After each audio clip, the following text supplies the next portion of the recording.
Il a crevé les yeux d'un rival à main nue. Cet autoproclamé combattant de rue le plus dangereux du monde est interdit d'entrer sur le territoire américain et est le père du plus grand champion de boxe poids lourd de sa génération. À 60 ans maintenant, malgré l'argent et malgré son statut de star au Royaume-Uni, il est retourné vivre seul dans sa roulotte tirée par une vieille BMW, mangeant au barbecue, sans frigo et évitant soigneusement les rassemblements de peur de lui-même faire les pires dingueries, tellement il sait qu'il peut perdre le contrôle à tout moment. Voici l'histoire du roi des gitans originel, le fascinant mais ultra violent John Fury.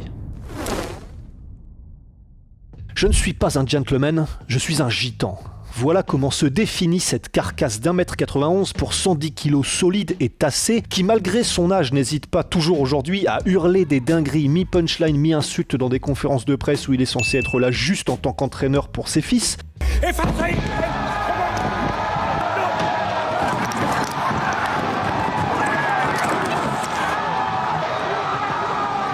Qui tambourine des vitres de séparation en plexiglas comme un énorme gorille en rut quand un mec derrière ne lui revient pas, tout ça en ayant l'air de s'amuser comme un gosse dès qu'une situation devient incontrôlable et dangereuse. Mais alors, comment un homme devient-il ce personnage complètement barré à 60 ans ? Rembobinons tout ça pour revenir au commencement. Déjà, il faut savoir que l'origine du mot gitan vient de l'espagnol gitano, qui lui-même vient du grec gitanor VPN, qui veut dire se placer à des endroits stratégiques pour vivre en toute liberté. Et du coup, j'en profite pour placer que cette vidéo est sponsorisée par nos gars sûrs de NordVPN. Oui, parce que grâce à eux, le VPN le plus rapide du marché, je vous le rappelle, premièrement, vous avez juste à vous placer à Tirana en Albanie et vous n'aurez plus une seule pub YouTube pour venir vous taper la discute, et ça pour moi perso ça a été une renaissance. Ensuite, grâce à NordVPN, vous pouvez surfer sur internet en toute sécurité et sans avoir à craindre que vos données soient collectées ou volées puis partagées. NordVPN vous protège, déjà avec sa protection anti-menace qui vous chope par le col avant que vous ne mettiez les pieds dans un bourbier qui pourrait contenir des logiciels malveillants, et de manière générale, dès que vous êtes sur un Wi-Fi non sécurisé ou que l'environnement est rempli de trackers et de publicité. C'est littéralement comme si vous aviez un bouclier énergétique à la Warhammer 40 000 et plus personne ne va vous toucher. Pour bénéficier d'une offre exceptionnelle et exclusive La Sueur, cliquez sur le lien en description ou dans le commentaire épinglé ou rentrez le code LASUEURVPN et régalez-vous l'esprit tranquille. Et pour revenir à nos moutons, non, en réalité, le mot gitan vient du mot espagnol gitano qui désigne les bohémiens, les peuples nomades. Et c'est ainsi de cette origine qu'est issu notre protagoniste. John Fury est mis au monde dans une roulotte garée sur le bas-côté d'une route perdue près de Galway en Irlande. Ses parents appartiennent à la communauté des gens du voyage, mais contrairement aux inévitables rumeurs de village quand ils se déplaçaient quelque part, ils élevaient leur enfant de manière stricte et droite, leur apprenant à traiter les lieux et les personnes avec le plus grand respect. Quand on quittait un endroit, assure John, c'était aussi propre que quand on était arrivé. Pourtant, malgré cette volonté des parents Fury de mettre l'accent sur l'éducation et les bonnes valeurs, et malgré tout l'amour familial reçu dès ses premiers pas sur Terre, notre protagoniste raconte « J'étais un enfant des années 60, du début des années 70, je suis né en 65, et être gitan dans ces années-là, c'était la torture absolue, c'était l'enfer sur Terre. Il n'y avait pas de mots pour le décrire, c'était pire que ça. Mais on avait appris à vivre avec parce que c'était la norme.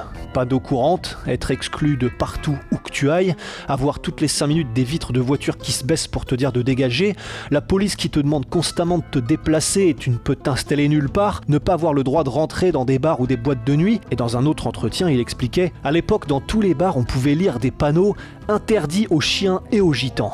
Et pourtant, ma famille traitait tout le monde avec respect et s'attendait à du respect en retour. Nous étions propres et bien présentés et nous ne rentrions jamais chez les gens sans y avoir été invités, mais on était malgré tout considérés comme des voleurs et des vagabonds. Alors au fur et à mesure des années, on a dû s'intégrer et apprendre à connaître le style de vie des sédentaires. » John est ainsi élevé avec ses 3 frères en marge de la société traditionnelle de l'époque. Il n'ira à l'école que périodiquement, juste histoire d'apprendre à lire et à écrire, mais il expliquait « Dans les années 70, un enfant gitan qui allait à l'école ne pouvait pas y apprendre grand-chose puisqu'il passait ses journées à se faire traquer et cogner. T'étais plus préoccupé par trouver des endroits où te cacher que d'apprendre des choses, alors on n'a même pas essayé. » Il commence à travailler dès l'âge de 7 ans, faisant du porte-à-porte pour vendre des tapis ou goudronnant des routes, et c'est vers cet âge-là qu'il se découvre aussi un appétit féroce pour la bagarre. Et si aujourd'hui il décrit ses mains comme des masses médiévales recouvertes de peau, C'est à l'âge de 5 ans que les petites pattes de John Fury rentrèrent en contact avec le crâne d'un autre être humain pour le cartonner pour la première fois. Défendant son petit frère contre un gamin du voisinage, les deux enfants commencèrent à s'écharper et à se cogner, ça part en roulé-boulé, et ils atterriront même dans du fil barbelé qui leur lacérera le corps et les vêtements en même temps qu'ils se tabassent. Dans le chaos, le sang et la morve, John finira par faire abandonner son adversaire, mais lorsque les mères des deux enfants arrivent en urgence sur les lieux pour retrouver leur progéniture, loin de calmer les choses, elle décide alors de s'y mettre elle aussi. C'est de manger une golden. La mère de John se fait insulter et elle répond sans réfléchir avec un gros 1-2 des familles. C'est le premier souvenir de baston de la vie de John Fury et c'est un 2 contre 2 mère-fils en mode WWE, ça s'invente pas. Mais si la maman Fury a un tempérament de dragon et un caractère bouillant, de l'aveu de son propre fils, le père, lui, est beaucoup plus calme, posé et n'aime pas les confrontations.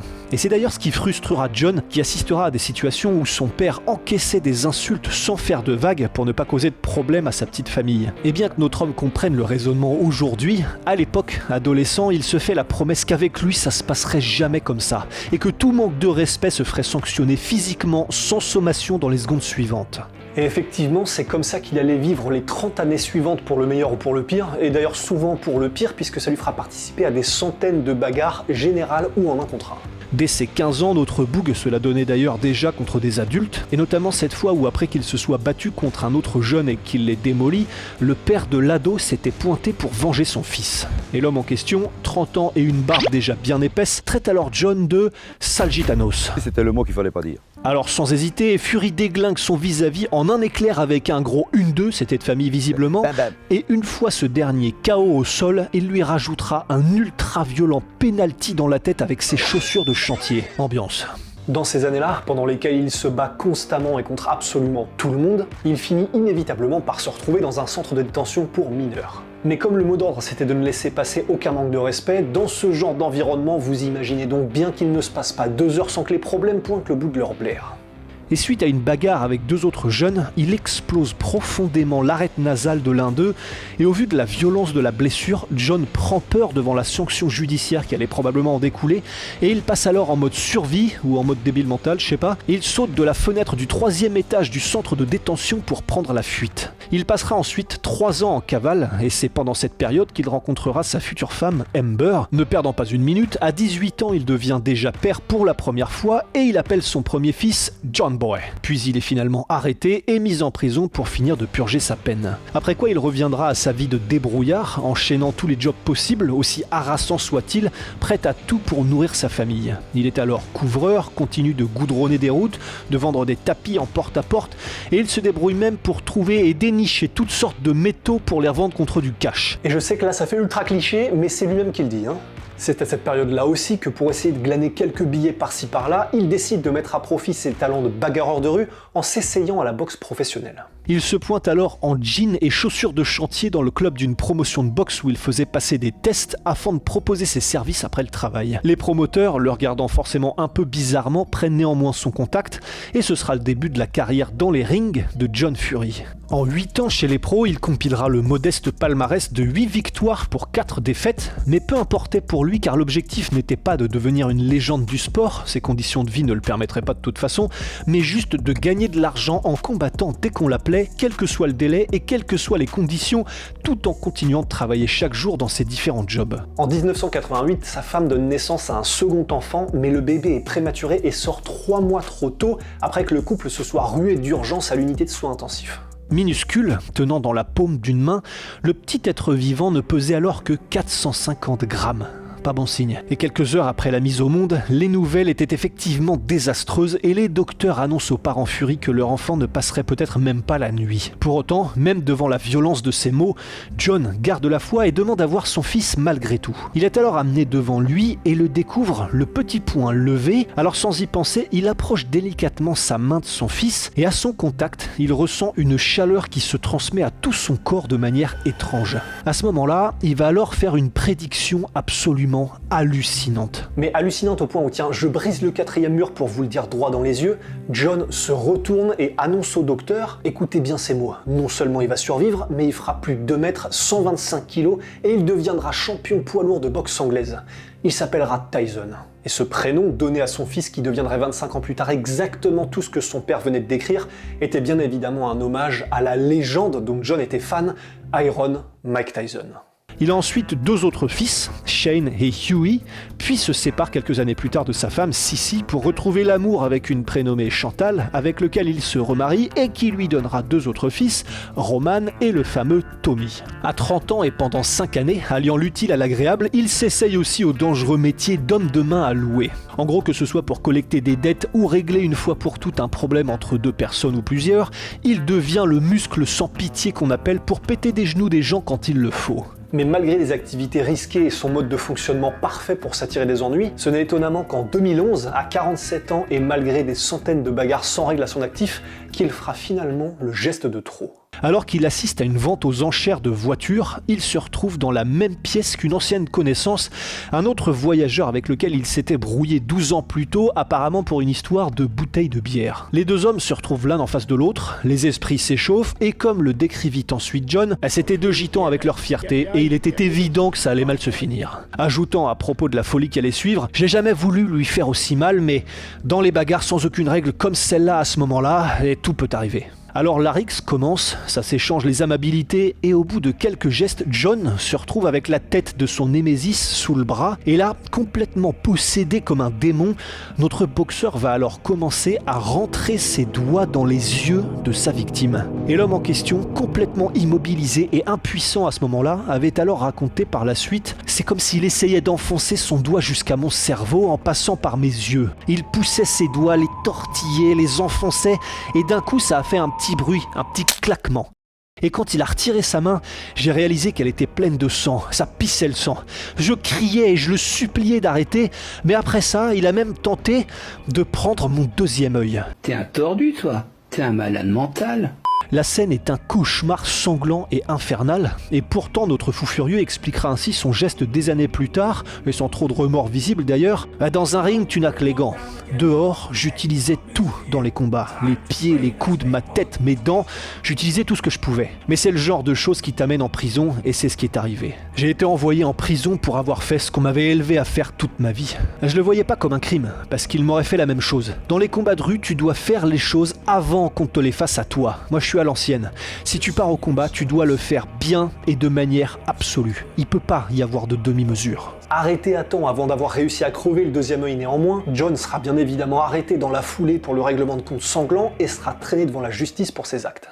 Sa défense n'a alors visiblement pas convaincu le juge, puisqu'il sera ainsi condamné à 11 ans de prison. Et pour un homme habitué à la vie de voyageur et la totale liberté, la sentence sonne alors comme un coup de masse, mais il n'a pas d'autre choix que d'accepter. Alors il purge sa peine en prenant bien soin de ne faire absolument aucune vague derrière les barreaux, se comportant en détenu modèle, espérant sortir plus tôt que prévu pour aider ses fils boxeurs dans leur carrière, dont son fils Tyson, le plus talentueux qui à ce moment-là était déjà un nom établi sur le circuit anglais de boxe. John sera finalement libéré après 4 ans et cette période en captivité changera radicalement sa manière de procéder. Il ne ferait pas disparaître son caractère bouillant et bagarreur, prêt à tout, ça c'était impossible, mais il ferait en sorte de ne plus se retrouver dans des endroits où ce comportement pourrait lui attirer des ennuis. Et c'est d'ailleurs pour ça que depuis, à part lorsqu'il accompagne ses fils où son tempérament complètement fou ressort pour le plus grand plaisir des caméras du monde entier, le reste du temps, la plupart du temps en tout cas, il vit seul, isolé du monde, dans sa roulotte tractée par une vieille BMW rouge qu'il installe dans des champs ou dans des endroits reculés. À 60 ans maintenant, il explique ainsi être le plus heureux des hommes dans ces conditions de vie volontairement précaires. Il n'a pas de frigo, pas de four, achète ce qu'il mange le jour même et le fait cuire sur le feu de son barbecue sur lequel est gravé le logo « Roi des Gitans » de son fils, désormais devenu une légende de la boxe poids lourd, et le reste du temps il fait ce que bon lui semble. Quand il est en mode caravane comme ça, il a sa routine quotidienne. Je me lève à 5h du matin, je vais courir, puis je m'entraîne, je lis, je réfléchis à la vie, j'allume un feu, je mange, et le reste de la journée, je me la coule douce. Voilà ce que je fais. je chill. Ça dépend de ce que tu veux dans la vie. Si je voulais un mode de vie où j'ai une belle voiture, une grande maison, tout ça, alors je pourrais pas vivre comme ça. Il faudrait que je fasse ce que les gens font, que j'aille au travail tous les jours, qu'à 8 heures je fasse 2 heures de voiture tous les jours pour aller travailler et faire la même chose tous les jours. Mais je pourrais pas faire ça. Alors je préfère ne rien avoir, mais être libre et faire ce que je veux. Et alors si vous pensiez qu'avec son âge désormais un peu plus avancé et ses expériences de vie, le gros John était désormais un peu plus doux et prenable si vous veniez le tester, rangez immédiatement vos mains dans vos poches parce que s'il ne se déplace plus pour rechercher les soucis, s'ils arrivent à lui, il les accueillera à bras ouverts. Je suis facile à trouver. Venez en un contre un, rentre dans mon espace et je t'apporte le petit déjeuner. Ne me parlez pas sur internet, ne me parlez pas au téléphone, venez me voir directement. Et à tous ceux qui pensent qu'ils peuvent prendre John Fury, je suis le meilleur combattant de rue qui existe. Personne ne peut me battre parce que je suis prêt à mourir et à donner ma vie et à prendre 35 ans de tôle plutôt que de perdre. Je suis un dangereux enfoiré, croyez-moi. Et cette pulsion guerrière qui prend le contrôle de son corps dès qu'une situation dégénère, qu'il appelle lui-même le brouillard rouge, aura passé sa vie en lui comme un Dr Jekyll et Mr Hyde et elle ne le quittera jamais. On a juste à espérer que ça ne provoque pas de nouveaux règlements de compte en mode boucherie. Et pour ce qui rend heureux un homme comme ça dans la vie, il dit « Avoir tout l'argent du monde, tout l'argent de l'univers ne me rendrait pas plus heureux que de voir ces ceintures mondiales et de savoir que ce sont mes fils qui ont réussi ça, qu'ils ont battu les meilleurs et qu'ils sont les meilleurs dans leur métier. » Ajoutant dans une autre interview « Tant que je vois que mes enfants sont heureux dans ce qu'ils font, c'est suffisant pour moi. Tant que j'ai la chance de me réveiller en bonne santé le matin, rien d'autre n'est important. » Et enfin, quand on lui demande ce qu'il voudrait voir gravé sur sa tombe lorsque le vieux bagarreur rendrait enfin l'âme, il cite John Fury, un homme des extrêmes. Voilà, c'était l'anecdote sur John Fury, le roi des gitans originel dans les anecdotes du Père Rusty. Si ça vous a plu, vous avez appris un truc, mettez un pouce bleu ou abonnez-vous, ça aide énormément la chaîne. Merci à NordVPN, code là sur VPN toujours, de sponsoriser cette vidéo. Merci à tous, à la prochaine et ciao.